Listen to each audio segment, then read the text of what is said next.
Okay, good morning everyone. तो आज एक नए टॉपिक की स्टडी करने जा रहे हैं हम, जो कि थर्मल स्ट्रेसेस है। ठीक है, बहुत ही इजी टॉपिक है, जिस पे ध्यान देना थोड़ा सा। जहाँ कहीं भी कंफ्यूजन हो तो वीडियो को एक बार फिर से वापस से जहाँ पे भी प्रॉब्लम हो आप उसको रिवाइंड करके देख सकते हो। ठीक है, तो इतना बेनिफिट लो। तो बात कर लेते हैं थर्मल स्ट्रेस की। आप सबको पता है कि अगर किसी भी बॉडी को जब हम हीट करते हैं तो क्या होता है, उसमें डिफॉर्मेशन होता है। तो वो हमारे पास कोई ये इस तरह कोई रेक्टेंगुलर बार है। ठीक है, सिंपल से बार लेते हैं, हमने उसको हीट किया। जब हीट करोगे तो क्या होगा, इसका लेंथ इंक्रीज होकर जाएगा थोड़ा बहुत। ऑब्वियस बात है, डिपेंडिंग अपॉन कि कितना एक्सपेंड करना चाह रहा है, कितना इसमें आपने हीट दी है। तो once you are giving it heat, तो what it is trying to do, it is trying to change its length. अपनी लेंथ को ये चेंज करने का ट्राई करेगा हीट देने पर। ठीक है, इसको बोलते हैं थर्मल एक्सपेंशन। क्या बोलते हैं इसको? Thermal expansion. अभी जो चेंज हो रहा है बेसिकली वो क्या होता है, ये पाया गया कि जब भी आपके पास किसी बॉडी को आप हीट करते हो और उसका डायमेंशन चेंज होता है तो उन्होंने जो स्ट्रेन डेवलप होती है, बेसिकली जो थर्मल स्ट्रेन डेवलप होती है। तो मैं नोटेशन कुछ यूज़ करूँगा, थर्मल स्ट्रेन। तो इसको ईटी से दिखाते हैं। तो थर्मल स्ट्रेन जो ईटी होता है वो प्रोपोर्शनल होता है हमारे पास टेम्परेचर के। आप किस अमाउंट से टेम्परेचर बढ़ा रहे हो या बॉडी का टेम्परेचर किस अमाउंट से रेज हो रहा है, उस पर डिपेंड करता है हमारा ET, that is thermal strain. तो जब हम इस प्रोपोर्शनलिटी कांस्टेंट को हटाते हैं तो हमारे पास एक टर्म आता है अल्फा टी। याद रखना, दोनों अल्फा जैसे दिख रहा है, बट एक प्रोपोर्शनलिटी कांस्टेंट है, एक अल्फा क्या है हमारे पास, कोफिशिएंट ऑफ थर्मल एक्सपेंशन है। ठीक है, ये वाला अल्फा क्या है हमारे पास, this alpha is coefficient of thermal expansion. ठीक है, इसको याद रखना। अभी जो कोफिशिएंट ऑफ थर्मल एक्सपेंशन आ गया, अब आपको कोई पूछेगा कि इस यूनिट तो स्ट्रेन की यूनिटलेस होती है। अब कोई पूछे आपसे कि अल्फा की यूनिट क्या होगी, ठीक है, कोई पूछता है अल्फा की यूनिट, तो यूनिट ऑफ अल्फा क्या होगी? ऑब्वियस सी बात है, एप्सिलॉन। या आपके पास ईटी की तो कोई थर्मल स्ट्रेन की यूनिट होती नहीं, टेम्परेचर की यूनिट होती है केल्विन या डिग्री सेल्सियस। तो अल्फा की यूनिट क्या हो जाएगी? ये अल्फा की यूनिट हो जाएगी, अल्फा की यूनिट हो जाएगी 1/T के प्रोपोर्शनल है अल्फा। ठीक है, तो यूनिट विल बी 1/केल्विन और 1/डिग्री सेल्सियस। आप कोई से भी यूज़ कर सकते हो, कोई आपके पास चेंजेस नहीं पड़ेंगे यहाँ पे। एम के या सीजीएस का कोई लॉजिक नहीं है, आप चाहे 1/केल्विन से डिनोट करो या 1/डिग्री सेल्सियस, उसमें कोई भी प्रॉब्लम हमें नहीं आएगी। तो ये होगी यूनिट की बात। अब तो सबसे इंपॉर्टेंट चीज़ आती है कि हमने तो यूनिट की तो बात कर ली, बट अगर हमारे पास थर्मल स्ट्रेन डेवलप हो रही है, उसकी वैल्यू अल्फा टी के बराबर है, तो सपोज हमने क्या किया, अगर सपोज हमारे पास एक केस लेते हैं छोटा सा, सपोज हमारे पास केस 1 ले लेते हैं। सपोज हमारे पास कोई बार था, उसको हमने एक एंड पे हिंज करके रखा हुआ था या बोलो फिक्स करके रखा हुआ था, और दूसरे एंड को फ्री करके रखा हुआ था। ठीक है, दिस इज अवर बार। अब क्या हुआ, जैसे ही आपने इसका टेम्परेचर राइज किया, जैसे इसका आपने टेम्परेचर राइज किया, तो क्या होगा, इसमें एक्सपेंशन होगा। तो एक्सपेंशन होने की वजह से क्या होगा, it will try to increase its length. तो अगर आप इसको टेम्परेचर इसका राइज करोगे तो इसकी लेंथ अगर इंक्रीज होगी तो उसकी वजह से जो स्ट्रेन डेवलप होगा उसमें कितना होगा, जो अभी हमने देखा फार्मूले से, epsilon T will be alpha times T. ठीक है, अब कोई पूछे कि ये तो स्ट्रेन डेवलप हो गया, क्या इसमें स्ट्रेस भी डेवलप होगी? तो ऑब्वियस सी बात है, अगर ये बार फ्री टू एक्सपेंड है, आपके पास दूसरे एंड पे कोई कांस्टेंट है नहीं कि आप इसको एक्सपेंड करने से रोको, उस केस में क्या होगा, अगर आप ये फ्री टू एक्सपेंड होगा तो ऑब्वियस सी बात है, there won't be any thermal stress developed inside the bar. Bar के अंदर कोई सी भी थर्मल स्ट्रेस डेवलप नहीं होगी। कब डेवलप होगी? जब आप दूसरे एंड को भी आप इसके डायमेंशन को चेंज होने से इसको रोक दो, या बोलो कि दूसरे एंड को भी आप इस तरह से फिक्स हिंज कर दो, जिससे टेम्परेचर आप राइज करो तो दूसरे एंड का एक्सपेंशन, या बोलो कि हमारे पास जो बार है उसका एक्सपेंशन या कॉन्ट्रैक्शन ना हो पाए, उस केस में मटेरियल के अंदर या बोलो बार के अंदर स्ट्रेस जनरेट होगी। दिस मींस आपके पास स्ट्रेन कितना निकल के आएगा, अल्फा टी। आप इसी को यूज करके दिस सिंपल अल्फा, देखो ये तो स्ट्रेन की यूनिट है, स्ट्रेन क्या होता है, change in length bye original length, वो तो हमेशा रहेगा, इज इक्वल टू भी हो गया अल्फा टी। तो हम इससे निकाल सकते हैं कि जो हमारे पास बार है, अगर उसकी लेंथ में चेंज डेल्टा एल है तो वो कितना निकल के आएगा, एल अल्फा टी।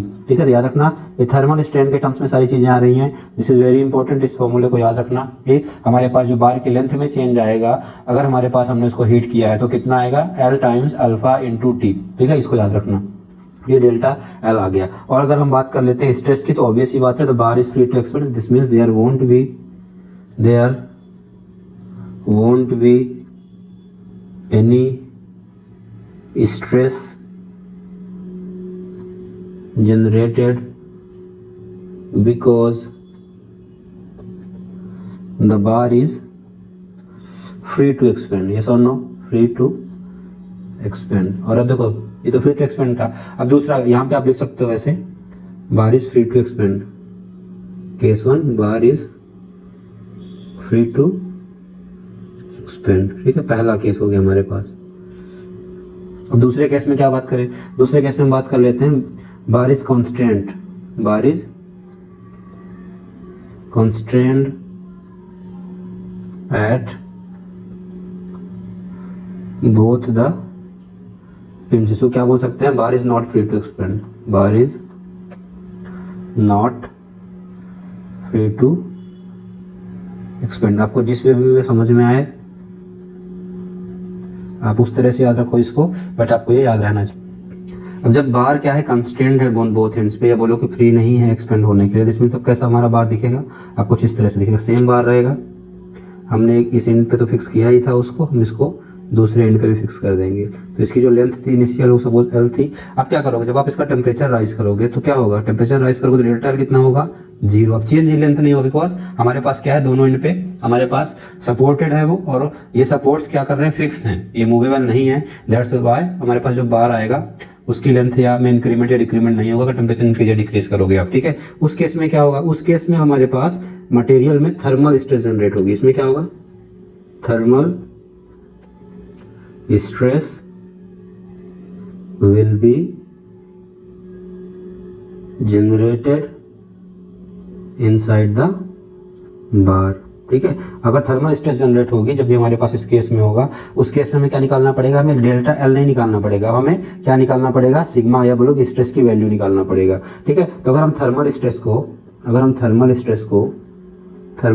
को सिंबल से दिखाते हैं सिग्मा टी, याद रखना थर्मल स्ट्रेस है। तो अब देखो मुझे पता है कि एप्सिलॉन टी कितना होता है, हमें पता है epsilon t is what, alpha times t. अभी देखा हमने, देखो ऊपर में epsilon t is equal to alpha t, सबसे पहले हमने ये फॉर्मूला देखा था, यस और नो, ठीक है। अगर epsilon t is equal to alpha t है तो आप सबको पता है, अगर आप स्ट्रेस से रिलेट करोगे इसको हुक्स लॉ लगा के, तो हमारे पास क्या जाता है, हमारे पास पता है sigma equal to E times epsilon, ठीक है। तो हमारे पास एप्सिलॉन को अगर लिखना है स्ट्रेस के टर्म में तो क्या लिखोगे, sigma t by E is equal to alpha t. तो हम लिख सकते हैं this implies sigma t is equal to E alpha T. This means अगर आपका बार फ्री नहीं है एक्सपेंड होने के लिए, तो उसके अंदर जो मटेरियल में थर्मल स्ट्रेस जनरेट होगी उसकी वैल्यू कितनी आएगी, ई टाइम्स अल्फा टी। देखो ये फार्मूला भी बहुत ज़्यादा इंपॉर्टेंट है, याद रखना इसको भी कि हमारे पास जो थर्मल स्ट्रेस जनरेट होगी कितना होगी, ई टाइम्स अल्फा टी। ये हमारे पास थर्मल स्ट्रेस जनरेट होगी मटेरियल के अंदर में, ठीक है। तो ये हमारे पास इंपॉर्टेंट फार्मूला है। तो एक फार्मूला ये सिग्मा टी का, एक हमारे पास एल अल्फा टी, जो कि मटेरियल फ्री टू होगा, बोलो बार फ्री टू एक्सपेंड होगा इन वन डायरेक्शन। अब देखो अल्फा हमारे पास, देखो इसमें क्या हमने जो कंसीडर किया है अल्फा को, तो कोफिशिएंट ऑफ थर्मल एक्सपेंशन हमने बोला, तो इसको अगर हमको हमने सिंगल डायरेक्शन में लिया एक्सपेंशन को, दैट्स व्हाई इसको बोलते हैं coefficient of linear thermal expansion. This means ये बोलो कि आपके पास जो थर्मल एक्सपेंशन का कोफिशिएंट है वो डिनोट करता है कि एक पर्टिकुलर डायरेक्शन में कितना एक्सपेंशन होगा मटेरियल में। अब क्या होगा, अल्फा की वैल्यू हर एक डायरेक्शन में अलग अलग होगी। अगर आपने कंसीडर किया है तीनों डायरेक्शंस को, तो अल्फा एक्स के डायरेक्शन में अलग हो सकता है, वाई के डायरेक्शन में अलग हो सकता है, जेड के डायरेक्शन में अलग हो सकता है। तो हम इसको क्या हो सकते हैं, coefficient of linear thermal expansion, ठीक है। तो इसलिए हमने इसको एक पर्टिकुलर डायरेक्शन में कंसीडर किया है, इसीलिए हमने इसको टर्म दिया, नाम दिया लीनियर थर्मल एक्सपेंशन, ठीक है। डिपेंडिंग अपॉन डायरेक्शन हमारे पास अल्फा की वैल्यू भी चेंज हो जाएगी। तो we have now two equations, first one is for free expansion, उसमें हमारे पास डेल्टा एल आता है या बोलो एप्सिलॉन टी आता है। सेकंड वन वाले में हमारे पास सिग्मा टी आता है, बोलो कि थर्मल स्ट्रेस आता है, उसकी वैल्यू अल्फा टी होती है, because the bar is not free to expand, that's why the thermal stress will be generated inside the material. अब हमारे पास थर्ड केस बनता है इसी में, सी सपोर्ट्स यील्ड।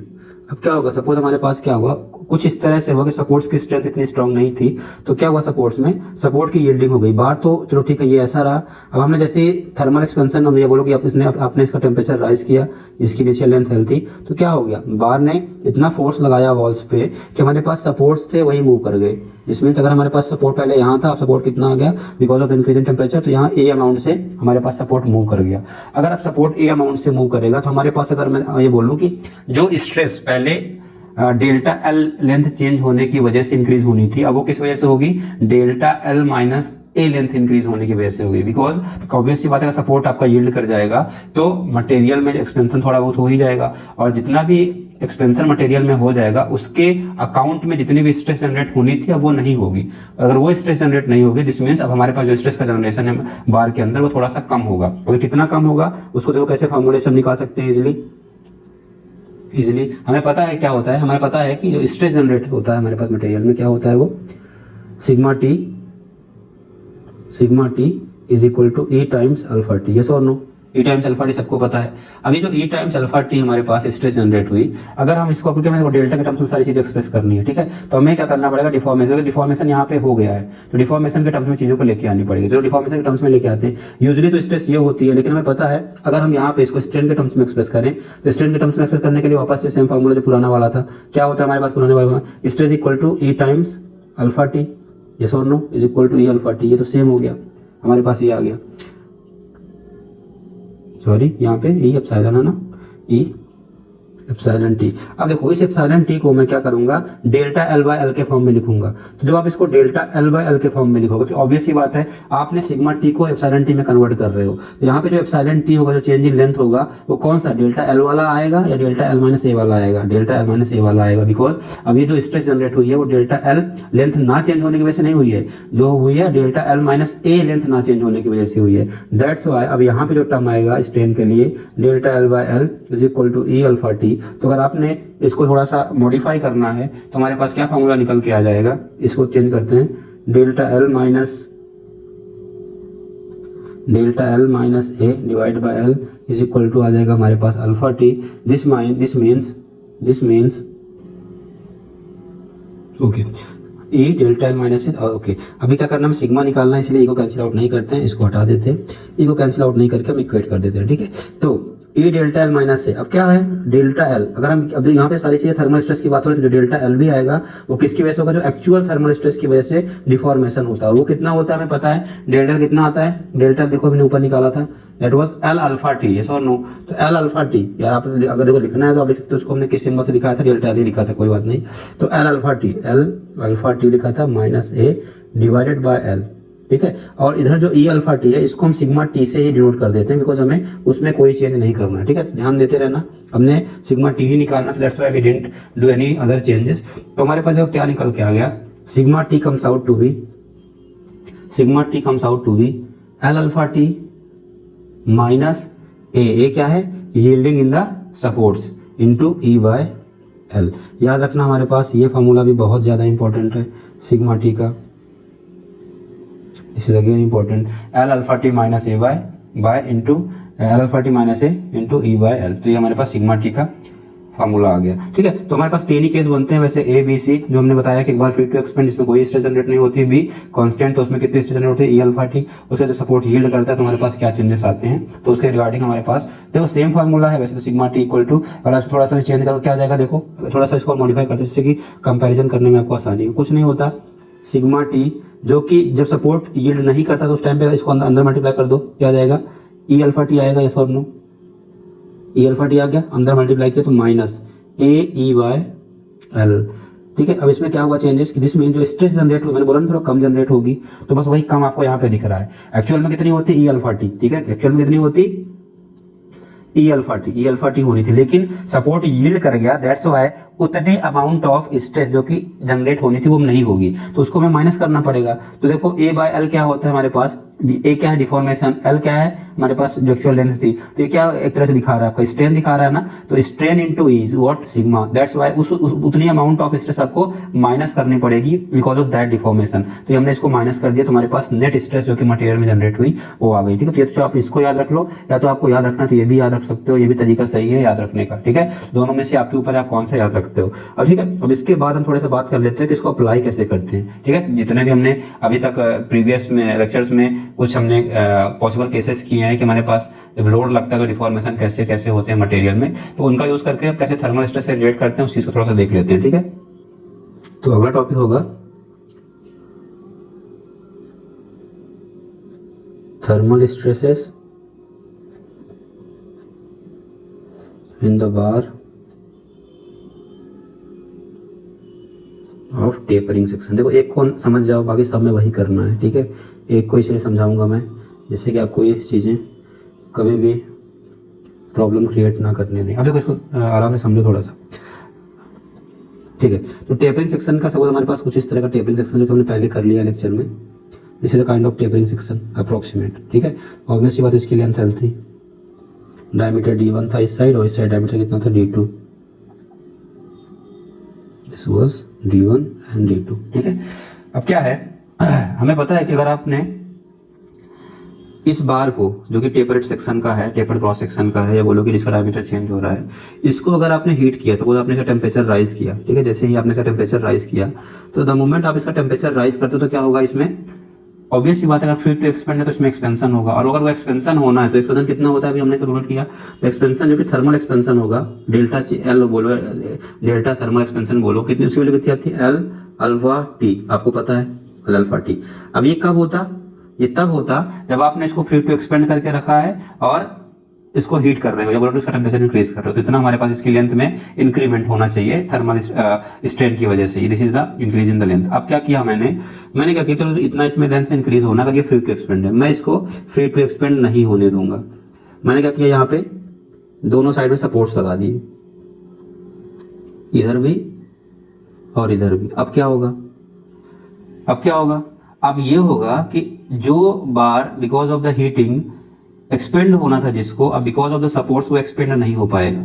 अब एक्सपेंड क्यों नहीं हो पा रहा है, बिकॉज अब क्या हो रहा है कि आपके पास ये जो बार है ना, एक्सपेंड करने का ट्राई तो बहुत कर रहा है, बट यहाँ पे क्या है, सपोर्ट्स आ गए, तो सपोर्ट्स ने क्या किया, अपोजिट डायरेक्शन में इस पे फोर्स अप्लाई किया, ठीक है। तो अब ये जो फोर्स अप्लाई हो रहा है इस पे सपोर्ट्स की वजह से दोनों साइड डायरेक्शन में, तो ये जो लोड अप्लाई हो रहा है वो लोड क्या करेगा, ये जो फ्री एक्सपेंशन होना था, उस एक्सपेंशन को ये लोड होने नहीं देगा। दिस मींस ये जो लोड अप्लाई हुआ है सपोर्ट से, वो इतने अमाउंट का लोड अप्लाई होगा कि वो उतना ही कॉन्ट्रैक्शन कर दिया। फिर बोलो कि सपोज हमारे पास जो बार फ्री था वो एक्सपेंड कर गया इस अमाउंट से, ठीक है। उसके बाद हमने क्या किया, इस एक्सपेंशन को जीरो करने का ट्राई किया, किसकी वजह से, सपोर्ट्स लगा के। तो क्या करेंगे हमने क्या किया, फोर्स लगा दिया दोनों साइड से, और जो बढ़ी हुई लेंथ थी उसको धीरे धीरे करके वापस से ओरिजिनल लेंथ पे लेके चले आए, ठीक है। जो हमारे पास डेल्टा एल हुआ था, delta T L alpha T जो इंक्रीज हो गई थी, उस लेंथ को डिक्रीज करने के लिए हमने दोनों साइड से फोर्स लगा दिया। अब ये फोर्सेस ने क्या किया, कंप्रेसिव फोर्स लगाया और इस लेंथ को वापस से इस लेंथ पे लेके आ गए एल लेंथ पे। आई बात समझ में। अब इन फोर्सों ने जो डेल्टा टी था, जो चेंज इन लेंथ था, उनको वापस से डिक्रीज कर दिया और वापस से बार को एल लेंथ पे लेके आ गए। दिस मींस हम ये बोल सकते हैं ना कि these forces are causing the compression in the bar, yes और नो।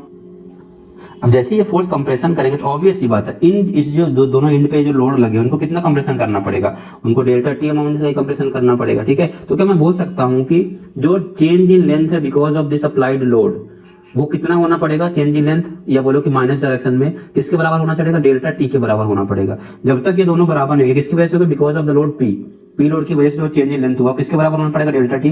तभी बार की लेंथ में कोई चेंज नहीं होगा। और आप सबको पता है कि अगर आपने किसी भी बार के एंड पे लोड लगाया है, जो कि हम लोगों ने स्टडी की है, तो अगर बार के एंड पे लोड लगाया है तो उसकी वजह से जो डिफॉर्मेशन होता है उसकी वैल्यू सबको याद होगी, कितना होता है, 4PL by pi E D1 D2, yes और नो, माइनस के साथ में। तो ये जो डिफॉर्मेशन होगा, देखो इसमें लोड की वैल्यू कितनी होगी, हमने क्या किया था, उसमें लोड की वजह से डिफॉर्मेशन निकाला था, लेकिन यहाँ पे क्या कर रहे हैं, इस डिफॉर्मेशन को जीरो करने के लिए हमें कितना लोड लगाना पड़ेगा, हमने उस लोड के करस्पॉन्डिंग ये अपना फॉर्मूला डेवलप कर लिया। सेम फॉर्मूला आएगा, ऑब्वियस सी बात है। आप चाहो तो लोड लगा के डेल्टा डिफॉर्मेशन करो, डेल्टा डिफॉर्मेशन हमारे पास हो रखा है, उसको जीरो करने के लिए उतना पी लोड लगा दो, ठीक है, दोनों सेम चीज है। तो इस डिफॉर्मेशन को अगर हमारे पास एंड पे लोड लग रहा होता है कभी भी किसी भी बार के, वो भी टेपरिंग सेक्शन के, तो एंड पे लोड जब भी लगता है तो डिफॉर्मेशन कितना कॉज करता है, 4PL by pi D1 D2। अब ये डिफॉर्मेशन कॉज किया वो किसके बराबर है हमारे पास, थर्मल डिफॉर्मेशन के, वो कितना है, एल अल्फा टी, ठीक है। तो हमने दोनों को इक्वेट कर दिया। दिस मींस जब भी हमारे पास इस तरह का केस आएगा कि हमारे पास बार है और उसको हमने हीटिंग करी है और वो हमारे पास क्या है, दोनों इन पे सपोर्ट है, उसको एक्सपेंड नहीं होने देना है, तो क्या करना पड़ेगा, ऑब्वियस सी बात है, हमारे पास जब भी एक्सपेंशन होगा या एक्सपेंशन करने का ट्राई करेगा, दोनों सपोर्ट से रिएक्शन फोर्स लगेंगे, और वो जो फोर्स लगता है उसकी वजह से डिफॉर्मेशन हमें पता होता है कितना होता है। तो वो डिफॉर्मेशन कितना होना चाहिए, जो फ्री एक्सपेंशन होना था उस एक्सपेंशन को बस वो रोक दे, उतना डिफॉर्मेशन कर दे वो फोर्स,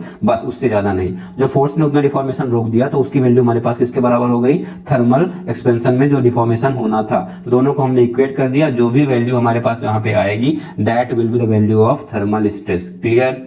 हाँ, तो हमारे पास वो थर्मल स्ट्रेस की वैल्यू होगी। अब इसको निकालते हैं इक्वेट करके, हमारे पास क्या आ गया 4PL pi d1 d2 comes out to be L alpha t. इससे हम क्या निकालेंगे, P निकाल लेंगे, ऑब्वियस सी बात है।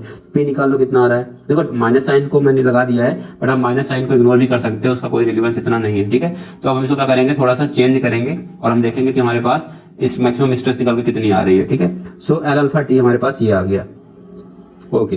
तो अब इससे हम P की वैल्यू निकाल लेते हैं। P comes out to be pi E d1 d2, ठीक है, डिवाइड बाय 4 और यहाँ पे L अल्फा टी तो रहेगा ही, ठीक है। L को हमने कहाँ पे, L को कैंसिल आउट कर दिया, हाँ ठीक है, L बाय L हो जाएगा, फिर नीचे L आ जाएगा, तो कितना बन जाएगा pi E by 4 d1 d2 alpha T. कोई प्रॉब्लम किसी को, ये होगा ना pi E by 4 d1 d2 alpha T, ठीक है। हमारे पास P की वैल्यू आ गई। अब हमें लोड तो निकालना नहीं था, हमें स्ट्रेस निकालना था। तो लोड की वजह से स्ट्रेस क्या होती है, स्ट्रेस क्या होती है, फोर्स बाय एरिया। अब देखो यहाँ पे हमारे पास क्या है, दो इंड्स हैं, एक इंड तो ये है जो कि छोटे डायमीटर का है, दूसरा इंड क्या है जो बड़े डायमीटर का है, ठीक है। अब एक बार बताओ मुझे, अगर हमारे पास दो इंड्स हैं जिनके डायमीटर्स अलग अलग हैं, तो किस डायमीटर पे ज्यादा स्ट्रेस जनरेट होगी। ऑब्वियस सी बात है, आप सबको पता है स्ट्रेस क्या होता है, stress is proportional to, inversely proportional to for given load, proportional to area. अगर आप एरिया डिक्रीज करोगे तो स्ट्रेस क्या होगी, इंक्रीज होगी। दिस मीन्स अगर हमें मैक्सिमम स्ट्रेस निकालना है तो हमें कौन सा एरिया लेना पड़ेगा,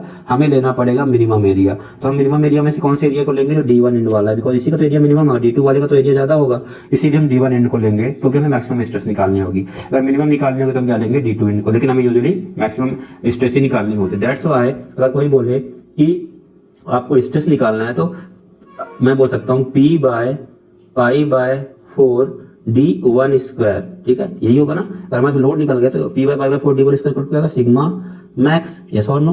तो सिग्मा मैक्स वो भी कहाँ पे, एट D1 इंड होगा यूजुअली, ठीक है, याद रखना एट D1 इंड। तो अगर मैं P को वापस से सब्स्टिट्यूट करूँ तो सिग्मा मैक्स कितना आ जाएगा, sigma max comes out to, P की वैल्यू रख दो pi E by 4 D1 D2 alpha T divided by pi by 4 D1 का स्क्वायर। तो कितना आ गया, ये पाई से पाई कैंसिल हो गया, 4 से 4 कैंसिल हो गया, D1 से एक D1 कैंसिल होगा, तो हमारे पास आ जाएगा E D1 D2 by D1 alpha T.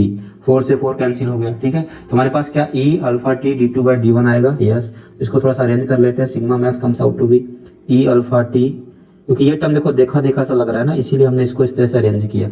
बताओ मुझे E अल्फा टी क्या होता है, कोई बता सकता है क्या, E अल्फा टी क्या होता है। E अल्फा टी ऑब्वियस ही बात है, E अल्फा टी वो होता है कि स्ट्रेस कब जनरेट होती है, जबकि हमारे पास कांस्टेंट क्रॉस सेक्शनल एरिया का कोई बार हो और उस पर हमने थर्मल स्ट्रेस लगाई। देखो कहाँ पे हमने किया था, ये सिग्मा टी, ये ऊपर वाला E अल्फा टी, देखो ये वाला सिग्मा टी अल्फा टी। तो आपको याद रखना है इससे कि अगर हमारे पास कोई भी टेपर्ड क्रॉस सेक्शन का बार दे रखा है तो उसमें जो स्ट्रेस जनरेट होगी, तो उसमें क्या करना है, आपके पास जो कांस्टेंट क्रॉस सेक्शन का बार है उसमें स्ट्रेस जो जनरेट हो रही है उसको किससे मल्टीप्लाई कर देना है, D2 by D1। D2 by D1 क्या होगा, जो लार्जर इन डायमीटर है और डिवाइड बाय जो स्मॉलर इन डायमीटर है। तो हमारे पास क्या निकल के आ जाएगा, sigma max for the tapered bar, ठीक है, याद रखना। ये क्या होता है, नॉर्मल स्ट्रेस, इसको मैं अगर चाहूँ तो लिख भी सकता हूँ।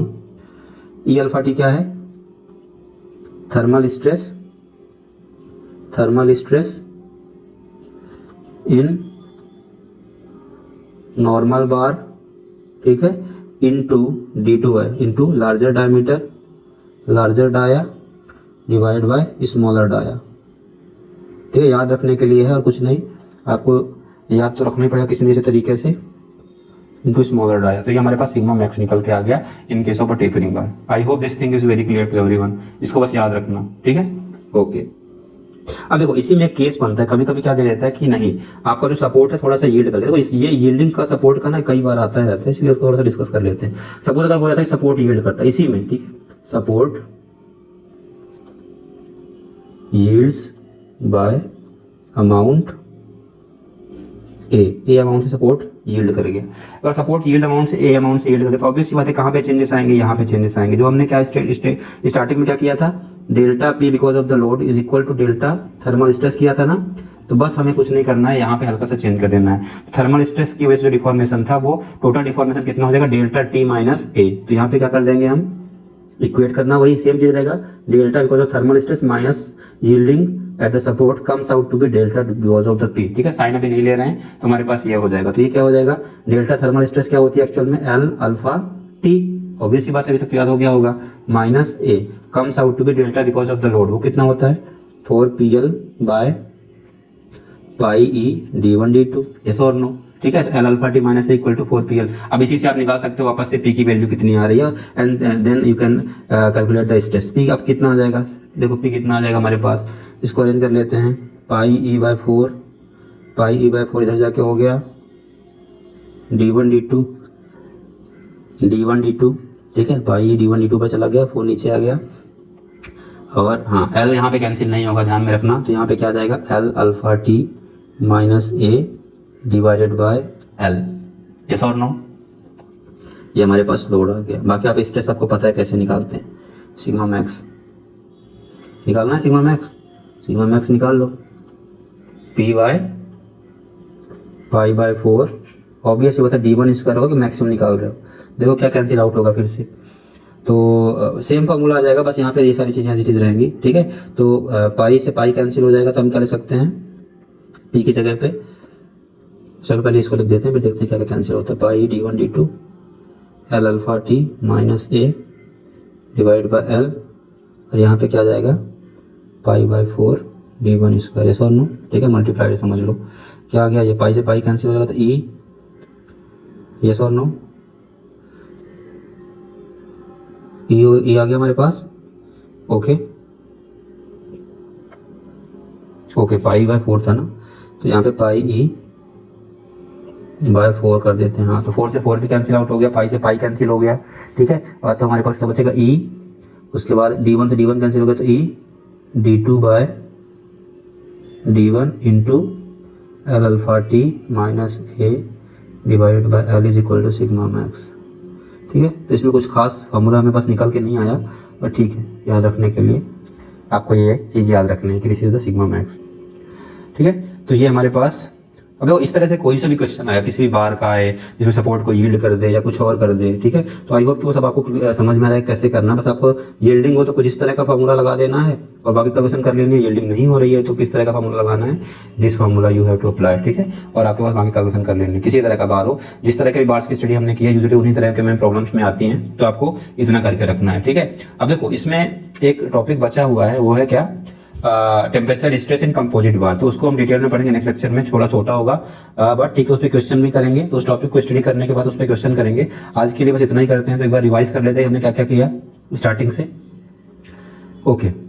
तो सबसे पहले हमने थर्मल स्ट्रेसेस के बारे में बात की, किसी भी बार को जब हम हीट करते हैं उसका टेम्परेचर राइज या डिक्रीज करते हैं तो उसमें क्या होता है, एक्सपेंशन या कॉन्ट्रैक्शन होता है, डिपेंडिंग अपॉन कि आप उसको हीट कर रहे हो या उसको कूल कर रहे हो। अब थर्मल स्ट्रेन डेवलप होती है किसके प्रोपोर्शनल होती है, टेम्परेचर के, तो हमारे पास थर्मल स्ट्रेन निकल के कितनी आती है, अल्फा टी। अल्फा क्या होता है, कोफिशिएंट ऑफ लीनियर एक्सपेंशन, या बोलो coefficient of linear thermal expansion. Alpha की यूनिट क्या होती है, 1/केल्विन, या बोलो 1/डिग्री सेल्सियस, आप कोई सा भी ले सकते हो। अब अगर बार फ्री टू एक्सपेंड है तो उसके अंदर कोई भी थर्मल स्ट्रेस जनरेट नहीं होगी, लेकिन हाँ जो चेंज इन लेंथ देगा because of the temperature rise, उसकी वैल्यू कितनी आएगी, एल अल्फा टी, ठीक है। तो ये चीज हमें याद रखनी है। अब यहाँ पे हमने delta L is equal to L alpha t लिखा है, कि कहीं किसी जगह पे हमने उसको डेल्टा एल को इस तरह से भी लिखा है, डेल्टा एल को डेल्टा टी से भी लिखा है, ठीक है, is equal to delta t, तो कंफ्यूज मत होना, आप कोई सा भी सिंबल यूज कर सकते हो, कंफ्यूजन नहीं क्रिएट करना है। तो डेल्टा कितना आता है थर्मल एक्सपेंशन की वजह से, एल अल्फा टी, याद रखना। स्ट्रेस कोई जनरेट नहीं होगी। अगर बार हमारे पास कांस्टेंट है बोथ एंड्स पे, that is free to expand नहीं है, तो उस केस में हमारे पास स्ट्रेस जनरेट होगी, डेल्टा एल जनरेट नहीं होगा, उसकी वैल्यू कितनी निकल के आती है, ई अल्फा टी। तो दो फार्मूले हमेशा दिमाग में बैठा लेना कि ये दोनों हमेशा यूज होने ही है। अब अगर सपोज ये यील्ड कर गया ए अमाउंट से, उसकी वजह से क्या होगा, जो हमारे पास थर्मल स्ट्रेन होना था वो उतना ना होकर कितना होगा, ए अमाउंट से कम हो जाएगा। तो ए अमाउंट से देखो हमने कम कर दिया, एल अल्फा टी माइनस ए कर दिया हमने, तो हमारे पास स्ट्रेन थोड़ी सी कम हो गई। स्ट्रेन कम होगी तो ऑब्वियसली बात है स्ट्रेस की वैल्यू भी कम हो जाएगी, because they both are proportional to each other. तो हमने इसको इस तरह से कन्वर्ट किया और इसको सिग्मा टी के टर्म्स में लिख दिया, तो sigma T comes out to be E alpha T minus alpha E by L. तो ये आप इन दोनों में से कोई सा फार्मूला ये याद रख सकते हो, आपके ऊपर है। उसके बाद हमने बात किया थर्मल स्ट्रेस इन कंपोजिट बार, ये बोलो कि सॉरी टेपरिंग सेक्शन हमारे पास। तो टेपरिंग में कुछ नहीं किया हमने, जो थर्मल स्ट्रेस जनरेट होती है अगर बार फ्री टू एक्सपेंड है वो कितना होता है, एल अल्फा टी, लेकिन हमें उतने होने नहीं देनी है। तो होने नहीं देंगे कब, जबकि हम उसके दोनों साइड में सपोर्ट लगा दें। जो सपोर्ट लगाएंगे वो कितना हमारे पास थर्मल एक्सपेंशन को हमारे पास कंप्रेस करेगा, कितने अमाउंट का, एल अल्फा टी को ही। अब एल अल्फा टी को कंप्रेस करने के लिए हमें कितना लोड लगाना पड़ेगा, पी लोड लगाना पड़ेगा। वो पी लोड कितना हमारे पास एक्सपेंशन कंप्रेस करेगा, वो कंप्रेस करेगा एल अल्फा टी के बराबर ही। इसीलिए लोड बल की वजह से जो हमारे पास कंप्रेशन होना है वो किसके बराबर हम कर देंगे, जो थर्मल स्ट्रेन जो थर्मल की वजह से जो डिफॉर्मेशन होना है उसके बराबर कर देंगे। तो हमने दोनों को बराबर कर दिया, delta P comes out to be delta t. और हमें पता है कि अगर किसी भी वायर के एंड पे लोड लग रहे हैं किसी भी तरह के, उसकी वजह से जो डिफॉर्मेशन होता है वो कितना होता है 4pl पाई d1 d2। उसको हमने किससे इक्वेट कर दिया, एल अल्फा टी से। उन दोनों को इक्वेट करके हमने पी की वैल्यू निकाल ली। उसके बाद हमने मैक्सिमम स्ट्रेस के लिए उस डायमीटर एंड को लिया जो कि हमारे पास छोटा डायमीटर था, बिकॉज आपको पता है एरिया की इनवर्सली प्रोपोर्शनल होती है स्ट्रेस। अगर हमारे पास एरिया कम है तो स्ट्रेस ज्यादा होगी, क्योंकि हमने यहाँ पे मैक्सिमम स्ट्रेस निकाल लिया, इसीलिए हमने छोटे डायमीटर को यहाँ पे कंसीडर किया है, पाई/4 d1 स्क्वायर। तो हमारे पास सिग्मा मैक्स निकल के आ जाती है E alpha T into d2/d1। याद करने का तरीका मैंने बता दिया, thermal stress in the normal bar जो कि आपको याद होती है E alpha T into multiplied by larger diameter divide by the smaller diameter. This is the best way to memorise. उसके बाद सपोर्ट यील्ड करता है तो हमें कुछ नहीं करना है, जो डेल्टा टी एक्चुअल में होना था और सपोर्ट यील्ड कर गया तो कितना होगा, डेल्टा टी ना होके -a कर देंगे उसमें बस। तो किसके बराबर हो जाएगा, जो कि लोड की वजह से डिफॉर्मेशन हमें सब प्रेस करना है। तो delta t minus A must be equal to delta P अगर हमारे पास सपोर्ट यील्ड करता है इस अमाउंट से। क्यों, ठीक है, इसको याद रखना। अब ये लोड को कितना हमारे पास सपोर्ट, लोड को कितना कंप्रेस करना है बोलोगे, इसको कितना डिफॉर्मेशन को कम करना है, डेल्टा टी माइनस ए, ना कि डेल्टा टी, बिकॉज ये तो ऑलरेडी यील्ड हो गया। तो जो हमारे पास यील्ड हो गया उस वाले को तो कंसीडर करना ही नहीं है, ठीक है, उस वाले को कंसीडर नहीं करना है। उसके अलावा उसमें जो थर्मल स्ट्रेस की वजह से जो डिफॉर्मेशन होता है बेसिकली उसको हमने कंसीडर किया है। तो उसको कंसीडर करोगे तो उसमें से क्या करना पड़ेगा, हमें सपोर्ट की यील्डिंग को माइनस करना पड़ता है, जो कि हम हमेशा से करते आए हैं। देखो पहले भी किया था जब हमने स्ट्रेस निकाला था डेल्टा एल माइनस ए, अभी भी कर रहे हैं, ठीक है। फिर से हम वही करेंगे, दोनों को इक्वेट कर देंगे, एल अल्फा टी से रिप्लेस करके minus A comes out to be delta P that is 4pl by pi d1 d2। हमने निकाल लिया सिग्मा मैक्स, वो कितना आ रही थी हमारे पास, आ रही थी E times d2/d1 into L alpha T minus A by L, ठीक है। तो ये रिलेशन भी इंपॉर्टेंट है, देखो याद रखने के लिए आप याद रख सकते हो, बट आई रिकमेंड कि आप केवल ये रिलेशन याद रखो, जिससे कि ये भी प्रॉब्लम आए तो आप इस तरह से इक्वेट करके, एक तो ये याद रखो जब हमारे पास यील्डिंग हो, और दूसरी अगर यील्डिंग नहीं होती है तो आप ये याद रखो, जिससे क्वेश्चन सॉल्व करने में आसानी हो आपकी। बाकी आपको जो छोटे छोटे फार्मूला याद रखने मैंने बता दिया, एक तो ये वाला और दूसरा हमारे पास क्या E अल्फा टी वाला, ये सॉरी यहाँ पे ये E अल्फा टी वाला, ये इस पे मैंने साइन लगाया हुआ है E अल्फा टी वाला, and before that this one delta L, ठीक है, डेल्टा टी बोलो या डेल्टा एल बोलो। सो आज के लिए इतना ही करते हैं, सारी चीजें आई होप आपको क्लियर होंगी। कहीं पे डाउट होता है तो you can raise your queries, I will clearing those doubts. But या ये सारी चीजें बहुत इंपॉर्टेंट है आपके लिए, तो एक बार गो थ्रू कर लो इसको। अगर समझ में नहीं आता है तो वीडियो को एक बार रिपीट करके देख लेना, ठीक है, जिस भी स्पीड से आपको समझ में आए तो स्पीड में कर लेना, ठीक है। उसके बाद इसको एक बार गो थ्रू कर लेना, all this formulas are important. तो कल मिलते हैं, कल हम बात करेंगे अगेन जैसे मैंने बताया कंप्लीट सवाल के बारे में, उसमें प्रॉब्लम्स भी करेंगे, तो उसके लिए रेडी होके आना, ठीक है। तो मिलते हैं कल, बाय बाय एवरीवन, बाय।